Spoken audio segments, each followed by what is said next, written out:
Hello, and welcome to the podcast, Creating Confident Communication. I am honored today to have our guest, Jennifer Marco.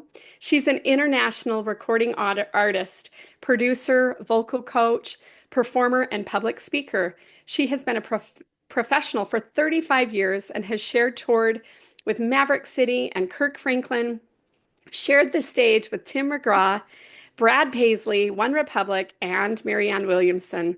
She has been a studio session singer for over 700 projects, including Donny and Marie Osmond, Gary Levox of Rascal Flatts, the voice winner Jordan Smith, Gentri, Take Six, Warner Chapel Music, Daniel Emmett, Kurt Bestor, and legendary music director Jerry Wiliams. She is thrilled to be performing tonight. Well, actually, she performed for us on Saturday, so she's not performing tonight. It was absolutely amazing. So we are so grateful to have Jen here today. Jen, thank you. So I am just excited to hear a little bit about you. In fact, we got to hear you on Saturday in an event that we did, and I was absolutely blown away. I was like, wow, she is amazing. So tell us a little bit about how you got started on this and on your journey. So I grew up on the East Coast first and then moved to the West Coast and the Midwest. So if you are an East Coast non-denominational Christian and you are a child and you can sing, they will put you up in front of the church and have you sing. So I was 2 years old when I started singing in church, and I did the books of the Bible song in front of my congregation. And then I was hooked on singing, on music, on playing the piano. So I started doing all of those things from that point on. Took piano lessons from when I was 6 until all the way through college, and competed in piano, had a piano scholarship, started singing professionally when I was 13, doing church events, weddings, things like that. So I just always knew that I wanted to be a singer, and I made it a lifelong pursuit. Wow. So you were that little when you started singing and sharing. So tell us, how did you even make your way to Utah? How long have you been here in Utah? I've been in Utah for 25 years. Oh, wow. Yeah. I came out here when I was 21. I had converted to the LDS church, and I got kicked out of the school that I had been at, which was a little Christian college in Illinois. They said, "You can't be here any longer." So I got on a bus with $8 and came to Utah. Just Wow. two suitcases and a pillowcase stuffed with books and myself. That was it. That is a really cool story. Oh my gosh. So tell us a little bit about, like, I was just reading your bio and how amazing. How have you found such great opportunities to speak out and share your message in confidence? And just tell us a little bit about that, the opportunities you found for your singing and what brought you there. So I think everything was just divinely orchestrated because I was not a Utah born and raised person. So I didn't come through the pipeline of like, oh, you go to the camps over the summer at BYU and you meet people there and you make the connections and all those kinds of things. I was actually a political science major. So I Mhm. wasn't even doing a music major. So I only had like a semester of school left. And through all these divine interventions, I wound up meeting people that became pivotal career connections. And I just think I was led to them because I normally wouldn't have met them unless we had actually been in contact through some kind of mutual friend or somebody that introduced us or someone that heard me at a gig and then they invited me to do another one. So I got bookings from my bookings, and then that just wound up snowballing and turning into an actual music career. Oh, I love it. So you just kind of lucked out. You came with $8 and then ended up just trusting in this whole process. Yeah, Was that shortly after you moved here that these cool opportunities started to show up for you? it was in about 3 months. Yes. Like I was here for a few months and then recorded a demo for EFY.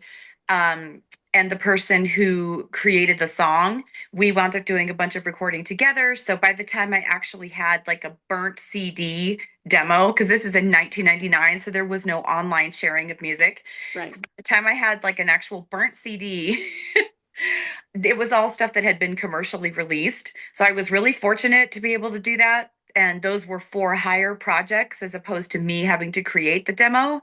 So I was able to take something basically from nothing that I had, but just stuff that I'd been hired to do, burned it onto a CD. I would go around BYU, didn't have a car, so I would walk everywhere, take the bus, whatever.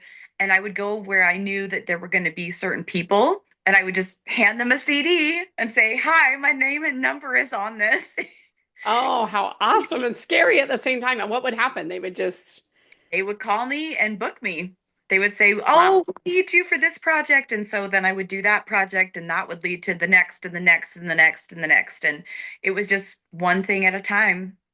So did you always kind of have just being a singer? I think people always wonder, well, she was born with confidence. She was born to communicate, she's a singer and a performer. Did that come super easy for you, or did you have to learn skills to be that confident? We would love to hear how you did that. It actually did come easily to me. It was just something I knew I was born to do, and I never wanted to walk away from what I felt was my purpose. I did hone the skills. There's no question about that. I did work really hard. I took lessons. I took a lot of music classes in college. My grandfather's an opera singer, so I learned some things from him and his techniques that he used because he vocal coached until he passed away. So he was an extraordinary influence, even though I didn't get to see him a ton because we lived in different states. But the things I learned from him and gleaned from his knowledge were really helpful. And then my dad also taught me a lot of things about the voice because he had learned from my grandfather. So I practiced all the time, worked really hard, but I just always had this belief that I could do it. I think the one thing that held me back sometimes was the notion that I needed to be like a size 2 to be able to be in the music industry. So I definitely spent a lot of time in recording studios because then you just track vocals and nobody sees you. Mm. And then through some time, I decided that I didn't want to just be a session singer. And so I expanded out to doing arenas, stadiums, being on jumbotrons, and kind of played with that energy of what is it like to be on these bigger stages, even if I'm not like in the tiniest body, and realized that it really didn't matter. That if you have the chops and the heart and the conviction, you can go be on pretty much any stage that you want to be on.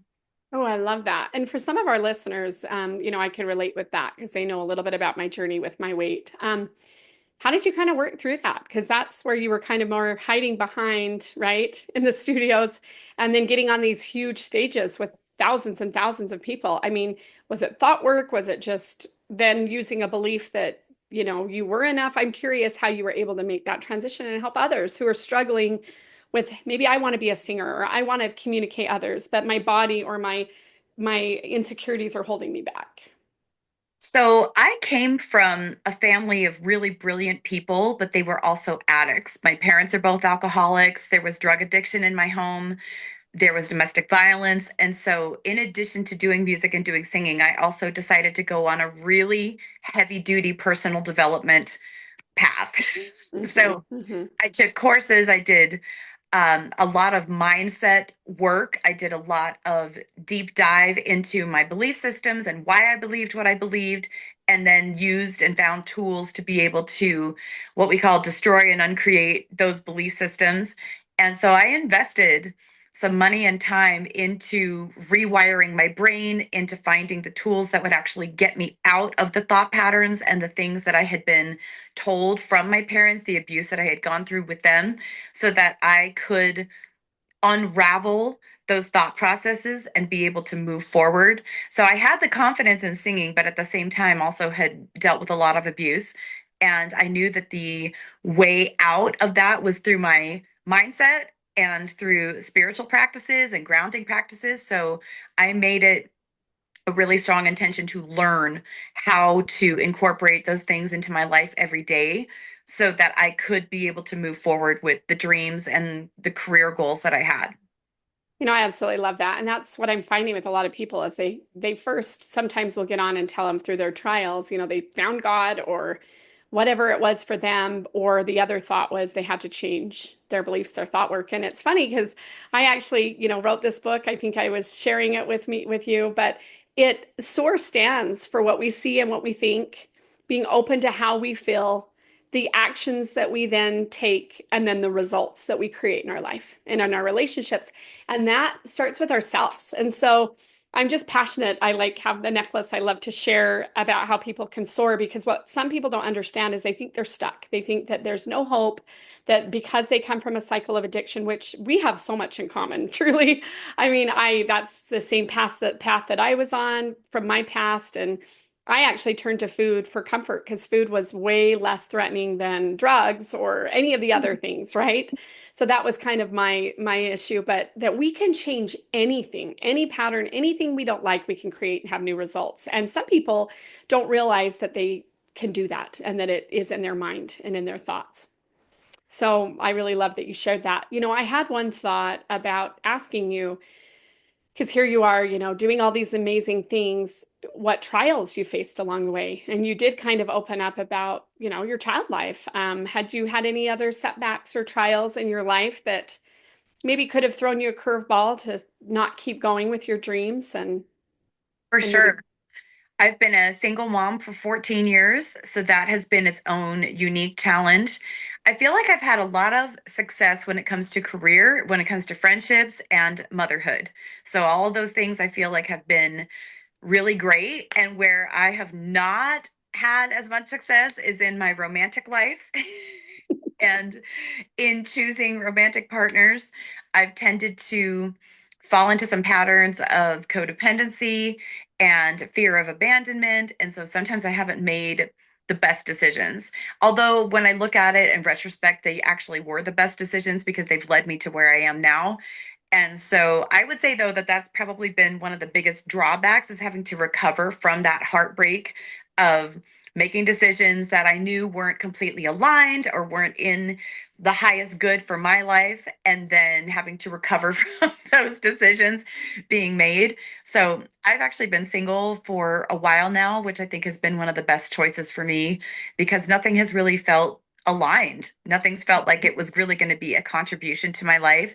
I felt like I would be a contribution to somebody else's, but didn't feel the same reciprocity. So I had to be on a path of really learning what is it to love myself? How is it to be content by myself and finding peace just within my own home, within my own creation, decentering the ideas of romance, the ways that I initially believed in them, because I thought it was like a fix it all kind of a thing. Mhm. And that there would be somebody that could maybe come and just take care of me and sweep me off my feet. And yeah, you realize, like, oh no, this is actually something that requires a lot of work and a lot of interpersonal communication and going through the mire together and like the menial everyday things together. And yeah, so I would say that that's probably been one of the struggles that I've had is through love and romance.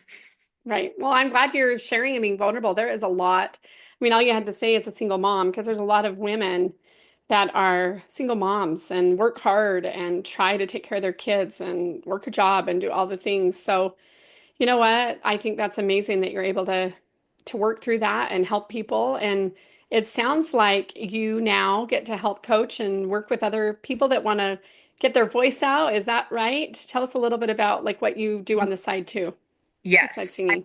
I absolutely love coaching. I love going into the studio and vocal producing people. I'll take people to the studio and help them record and then maybe make a video or do something else to get the music out there.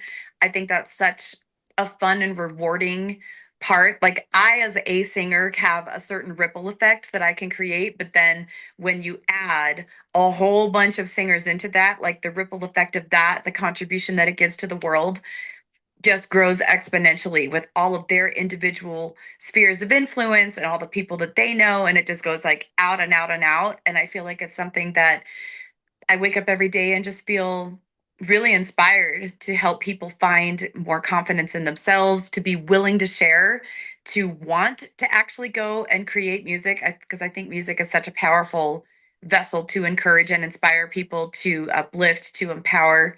And if I can be a voice in their life that helps them replace the voice in their head that says that they can't do it into something that can, then that is my job. That's what I feel like I was put on earth to do, in addition to doing my own music and creating that joy for other people through singing. I feel like inspiring other people to sing is just an incredible thing I get to do every day.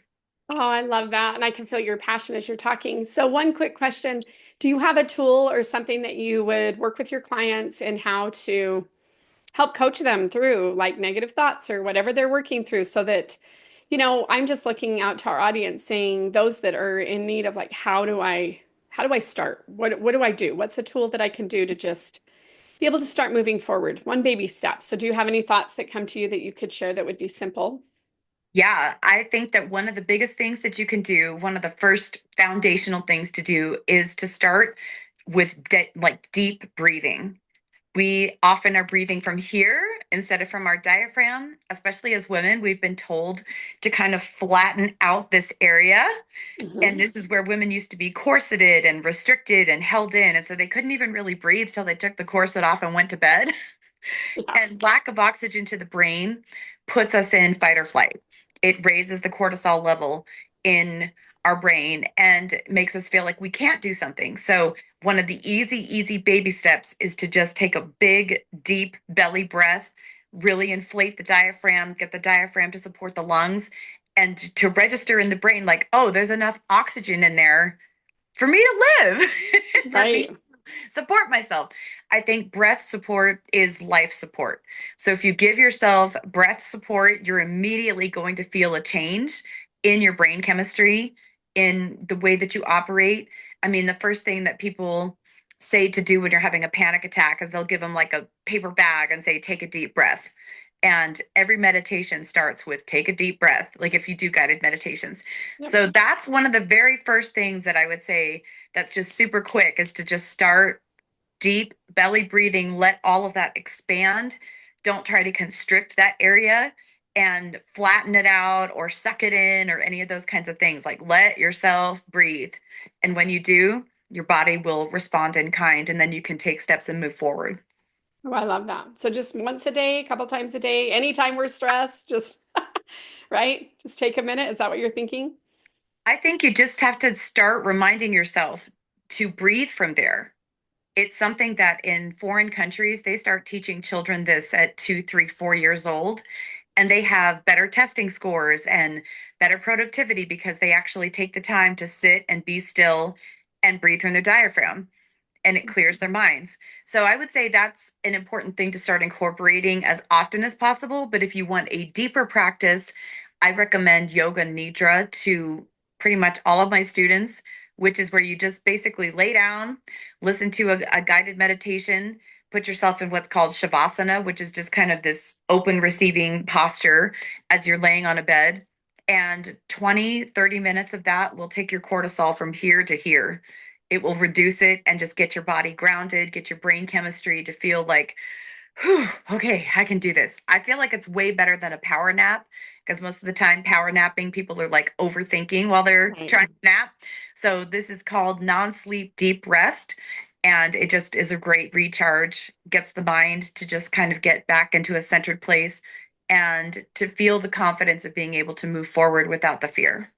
Gosh, I love that. Do you have like, is there any YouTube links you could send? Or I keep thinking like, you have one that you like? Oh, there's a ton of free ones on YouTube. I follow a couple different YouTube creators. Kristen Rose Yoga is one, and Ali Boothrood, and they upload videos every week or so. Hmm. All kinds of new ones, things with sound baths in the background or ocean waves. Some of them are silent.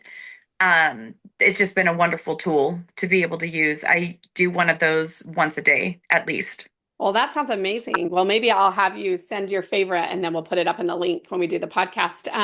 I was even thinking how awesome, like maybe you're thinking you might do your own or something because you have such a great soothing voice with music and sound. I don't know. You don't have anything that you've done yourself. You just like to listen and relax, right? Yes, I haven't done a guided meditation, but I have done a lot of music that I think is pretty soothing to listen to, like some hymn arrangements and things like that. But no, I haven't done a guided meditation, but I think that would be fun to do down the line. Yeah, yeah. Well, it sounds amazing. Well, I'm so grateful for all of the tools and all the things that you've shared, and would love to hear a goal or something that you're working on or you want to do. Like, do you have a vision board or things that's like what would be your most amazing opportunity? Do you have one? I do have one, and because I've had a few things on my bucket list that I really wanted to have happen, and they've happened. And so they're things that I've achieved, people I've worked with, venues that I've sung in, etc. So something that I think would be really amazing would be to work as like a behind the scenes coach on a show like The Voice or American Idol. Woo! That would be awesome. I've had some students on those shows. Oh, So wow. I think it'd be really fun to actually be on set and work there, help do vocal production, help people when they're working with the band or the duets or things like that. Just general vocal coaching, because I feel like because I've done so many things, I'm well suited to be able to help somebody with the whole process. Oh, I think you'd be great. And I think that's great you have students. Sometimes it's just who you know and the opportunities. So I'm sure it'll come your way. Well, I just want to take a moment to thank you for sharing just your talents and again, just for singing to our group and just sharing such light. It really meant a lot. It was a really cool weekend that we got to have. And so I just want to thank you for that opportunity to meet you there. And do you have any last minute thoughts or words that you want to say to anyone here on the podcast if they have any doubts in themselves or they just don't think that they want to sing but they don't know how, or they want to be confident and have better communication skills even in their own lives with their children or spouses that aren't working out, right? Anything that you feel that could help. So, the last thing that I would like to share is that your throat is the point of expression for your entire body. I initially thought that it was the heart, and the heart does express, but it's through the voice that we actually have real expression. If we don't speak, then we have sign language and the written word that we can basically use, and Right. then our thoughts if we're using that for prayer or meditation. So when you feel like you need to speak up, do it, Oh, I because like the that. lack of speaking up, the lack of sharing what you need to share, saying what you need to say, the body keeps the score and it will know that there are things that are trapped inside of those cells. So if you just even need to get in the car and just turn on a really vigorous song, maybe even an angry song if you need to, get it out of your body. Say what you need to say to the person that you need to say it to as well, because if it gets trapped inside, that is going to restrict you from being able to do the things that you want to do with your voice. Grief gets trapped in the throat, fatigue gets trapped in the throat. So, all of these things are things that need to be able to get out so that we can be in our full essence and in our full purpose. Wow, wow, wow. Well, amazing, amazing advice from a professional singer and a voice coach that you're giving us permission to just go yell out in the shower, yell on the top of the mountain, whatever, like just get it Yes. out. Yes. Don't hold it back. Don't try to just keep sweet all the time. You've got to be able to express yourself, because otherwise your body will create a lack of ease, which is also known as disease, because it's not able to speak its truth. Or as women age, particularly, if there are things that they want to forget, they'll create dementia. Oh, interesting. Well, we don't want dementia, so we're gonna Uh, just sing our hearts out. Well, yeah. it's funny, even as like around my girls, as I'll sing, they'll like, and I get really loud, like and I'm not a super great singer, but I still do, right? I sing in the choir, I do all this stuff because I feel like I'm giving myself permission and my girls permission to just sing it out. And so oftentimes I'm like, Mom, sing me that song. And I think it's because maybe they want to sing, but they love to sing. This Girl Is on Fire at the top of their lungs, my two young girls. And maybe that's their way of expressing themselves, right? And Yes. If your kids want to sing, let them. Just let them be expressive. There's something that's inside of them that's trying to get out. And the more that we restrict that and say, oh, indoor voices and all of that kind of thing, the more they shut down because they don't think that they're allowed to be expressive. And we've got to allow ourselves and our kids to be expressive. oh, I love it. Well, how can we find you if anyone wants to find you for any reason, and which we do? So, what can we do to reach out to you? I would say one of the easiest ways is on Instagram, which Okay. is at Coach Jen Marco. So JenMarco, and then coach like vocal coach, baseball coach, Yes. at So, Coach Jen Marco. so we can find you if we're looking for an event, if we want you to sing, if we want you to be our voice coach, any of it. That's the best Yes. place. Perfect. Well, we want to thank you. And if Jen and I can create confident communication in our life, I haven't nailed down the singing yet, but I love to be able to express and share with all of you, then you guys can do it too. If we can do it and work through our trials and our difficulties and our upbringing and change our beliefs around that, we know you can too. So Absolutely. thanks, Jen. Have a great week, and we will talk to you next week.